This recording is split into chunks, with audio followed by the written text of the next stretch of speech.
अस्सलाम वालेकुम। क्या हाल है सबका? सब ठीक है?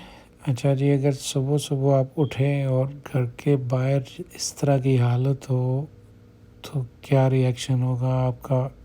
सुबह हुई है जनाब, दरख्त गिरा हुआ है और ये स्नो जो है ड्राइववे में इकट्ठी हो गई है और पिछले स्टॉर्म में ये मेरा टेम्पो गिर गया था, जिसकी वजह से जो पार्किंग वाला एरिया है वो बिल्कुल ओपन हो गया और अब ये स्नो पड़ी है तो उसने पूरा एरिया कवर कर लिया। तो मुझे तकरीबन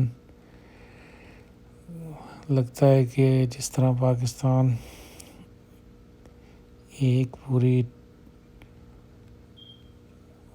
रेत होती थी ट्रॉली में भरी हुई, उसके बराबर ये स्नो जो है मुझे हटानी पड़ी है।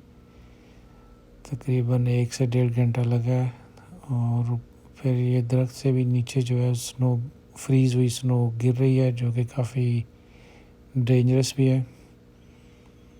लेकिन हम कोशिश कर रहे हैं कि इसको जल्दी से जल्दी क्लियर कर लें और अब पता नहीं कि यह स्टॉर्म कितनी देर तक चलेगा।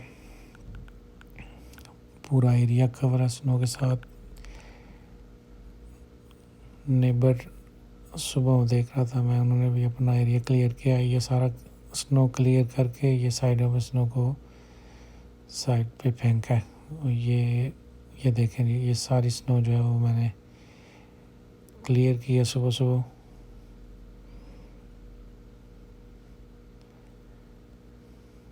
तकरीबन 1 फीट या थोड़ा सा उससे कम थिक लेयर जो थी स्नो की पड़ी हुई थी। और ये जो शाखें हैं ये भी काफ़ी हैवी हो चुकी हैं स्नो के साथ। इनको भी हटाना काफ़ी जो था एनर्जी वाला मामला था, ऊपर से रोज़ा भी है और काफ़ी टफ आस्क। अभी काम पे भी जाना है, जॉब पे भी जाना है, लेकिन यहाँ पे ही सारी एनर्जी जो है वो यूज़ हो गई है। अल्लाह खैर करे। अब कल का दिन है, देखते हैं कल कैसा मौसम होता है। लास्ट ईयर इन्हीं दिनों में फ्रीजिंग रेन भी हुई थी, जिसकी वजह से बहुत ज़्यादा एरिया जो था वो इलेक्ट्रिसिटी के बगैर हो गया था। अभी भी ये सारे जो शाखें हैं ये फ्रीज़ हो चुकी हैं स्नो, और फिर ऊपर उसके रेन हुई है और अभी बिल्कुल वो फ्रीज़ है। तो होपफुली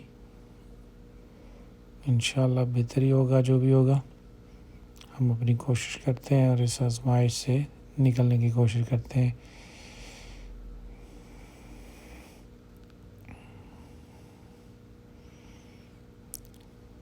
ये देखें, स्टार्ट में लास्ट स्टॉर्म आता है और उसके बाद मार्च कदरे ड्राई होता है, कभी कभी थोड़ी सी स्नो होती है लेकिन अमूमन देखा गया है कि 15 मार्च के बाद स्नो बिल्कुल ख़त्म हो जाती है और हल्की फुल्की रेन और फिर ग्रीनरी वापस आना शुरू हो जाती है।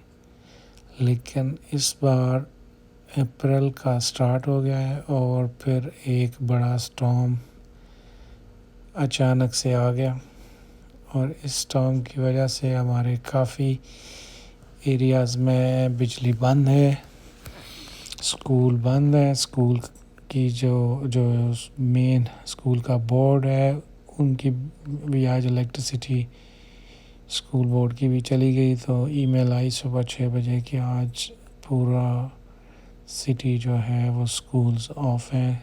उसकी वजह से देख सकते हैं कि रोड्स पे भी काफ़ी रश कम है। यूजुअली रश होता है ट्रैफिक इन रोड्स पे, लेकिन एक इमरजेंसी की सिचुएशन है और रश बिल्कुल नहीं है। अब हम हाईवे 25 की तरफ जा रहे हैं, जो कि यूजुअली ज़्यादा बिजी होती है, फिर भी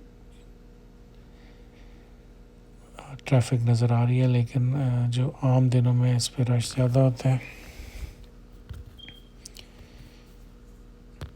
वाइपर काफ़ी स्पीड से चल रहे हैं। फ्रीजिंग रेन और स्नो का मिक्सचर जो है वो रोड पे और स्क्रीन पे आ रहा है। आवाज़ मैंने बंद की थी वरना उसकी काफ़ी ज़्यादा शोर आ रहा है। माइक को मैंने थोड़ा ऑफ किया, क्लियर की आवाज़। तो अभी जो है मेन हाईवे की तरफ जो है मैं जा रहा हूँ। ये हाईवे 25 है जो कि लोवाल से शुरू होती है और मॉन्ट्रियल से गुजरते हुए ब्रोसाट तक जाती है ये रोड।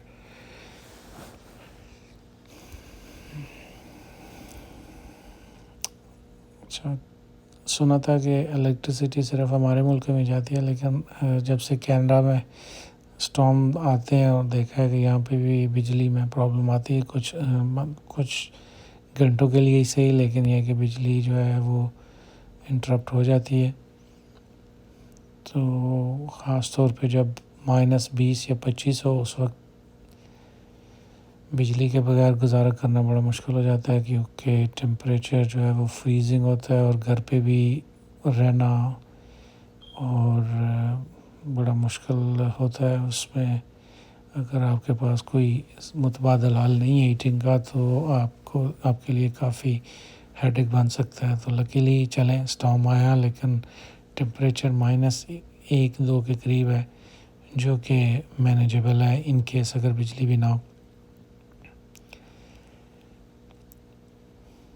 तो ये हाईवे 25 की तरफ जा रहे हैं। हाईवे 25 $9 तकरीबन टोल टैक्स है इस हाईवे को क्रॉस करने का, जो कि पाकिस्तानी रकम है तकरीबन 2000 बनता है।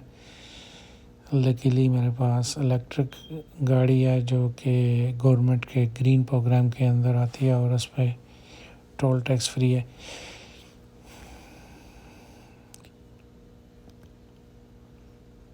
आने वाले टाइम में इलेक्ट्रिक गाड़ियां जो है वो कनाडा में ज़्यादा हो जाएंगी और गैस और पेट्रोल की गाड़ियां ख़त्म कर दी जाएंगी। तो हमने भी उसको फॉलो करते हुए एक तजर्बा किया, अल्हम्दुलिल्लाह ठीक जा रहा है अभी तक। तो